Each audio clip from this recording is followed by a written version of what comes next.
Hey guys, you ever wonder about the intensity of some goal that you're trying to achieve and you just feel like it's not worth it because you end up starting up and then you end up quitting, and you research these things about like discipline, and for some reason you can't use discipline and you just end up quitting again anyway? Well, me too. And it's taken me many years to figure out what the hell was going on, because I, for the longest time, thought I was just built different. I'm sure you can relate. You feel like you're different, you're not good enough. And more closely, I thought I was built different to my older brother, who happened to have this thing called willpower that I just didn't have, right? Finally, after years and years of just pain and torment, I've managed to figure out what it is. And it's not because they have this willpower or discipline thing. You might think I'm crazy, but again, I have very similar genetics to my brother, and he's just able to do things that I can't do, right? But if you think about it in the inverse, is that I can do things that he can't do. And then if you think about that, may not be very accomplishing, right? Think more like very successful business people. A lot of them, and as you know, a very, very common goal is to want to be able to be physically fit and healthy and buff, right? For guys. But when you think about successful people, there's a statistic where there are more millionaires than there are people who have abs, right? And so it just goes to show that even millionaires can't obtain this level of fitness goal. And you think about some of the best people in the world, you know, Elon Musk and all of these people, they aren't built. Yet, for some reason, they have a drive to do other things that certain people that can get into the gym quite easily can't do, right? What is happening there?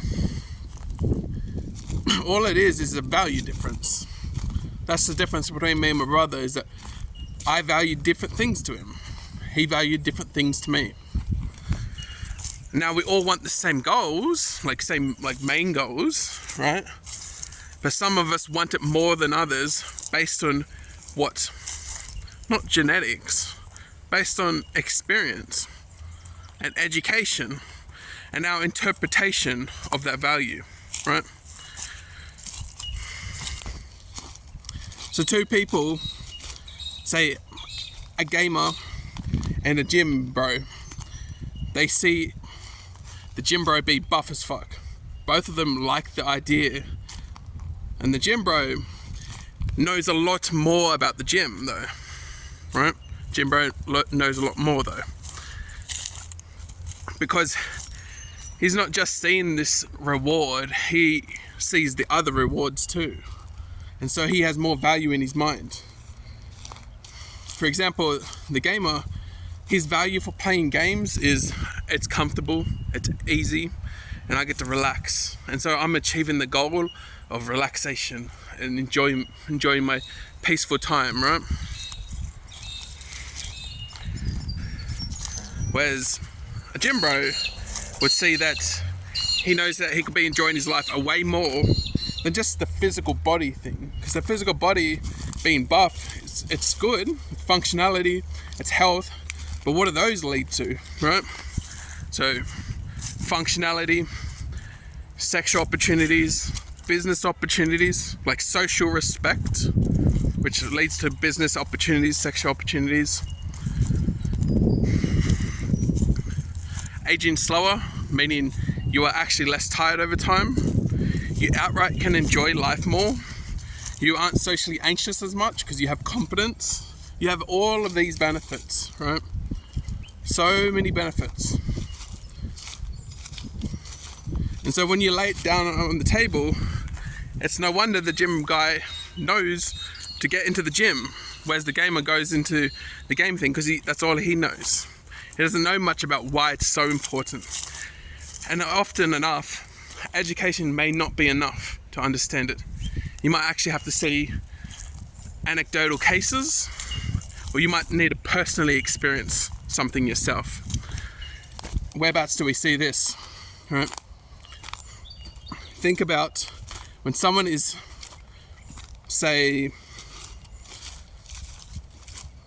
eating poorly or not exercising, and they are kind of just abusing their body, and they're fine with it, right? People on the outside see the decline, but they don't really care about the decline because the decline has never really meant anything extreme until one day something extreme happens. They get a health scare, right? Sickness. They get put in a hospital bed. They feel pain for months on end, right? Now what? Somehow these people can change their diets. They can start exercising. They get into the gym. They start caring about what actually matters. From what used to be someone that used to just play games and abuse their body. That's because now they personally can relate to all the education they heard. Right?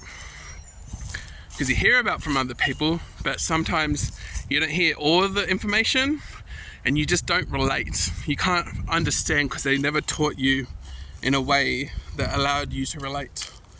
You know, it's like saying, don't go to third world countries. Third world countries are dangerous. You're like, okay, cool. What is dangerous? I haven't personally died. You know, nothing. Like there's no relation there. They don't even think further than, oh, it's dangerous. Okay, right? But if you were taught in a way that it really explained what it would feel like from the day to day that you're constantly in a mode of just constant worrying about every corner because every single day is like a potential threat for your life, right? So you can't even stop to enjoy yourself because you were so alert and waiting to fucking get killed, basically. You know, something like that. The point is the difference between what someone hears in the story depends on whether or not they're paying attention and what other information they have about personal experiences. If someone's never experienced a panic attack before, then how can you get them to relate to like a panic attack? Or if not, someone's never experienced being in a hospital bed for months on end, how do you get them to relate to being in a hospital bed on months on end, right? And that's the kind of issue when it comes to if you're trying to think for yourself when you want to get into the gym. What if you just can't really relate yet? And I say yet, but really just try to think about it yourself, figure it out yourself, educate yourself about the actual benefits and the actual disadvantages of making your body more healthy or achieving that certain goal that you have, overcoming your anxieties, overcoming your depression, right? Like genuinely try to figure it out, think it through. And if you can't think it through, then the odds are you either haven't got enough experience or education. But there's one thing that's for certain. What people are talking about is true. It's true. And if you're not taking it serious enough, like this is a part of the process is, if you think you're not taking it serious enough, the odds are you likely aren't actually taking it serious enough. The thing is, you don't want to wait to be in a hospital bed. You don't want to wait until your anxiety and your depression gets you killed, right? Don't wait till then. Start now. Because you can't relate yet to how bad it can get, doesn't mean that you shouldn't figure out the actual value of it now. So you try to understand the value of the thing that you're wanting to do and trying to understand the value of the thing that you're trying to remove. And the more you can disproportionately make the value, because right now you value your comfort more than you value, say, the gym, right? But we want to get it to the point that you value gym this much, so you get it done, and you value your tiny little annoying, sad life this much, right? Your comfortable life, the one that you still don't actually even enjoy, right? So yeah, there's that. All right, I believe in you guys. You guys have got this. I hope to see you guys around soon. So.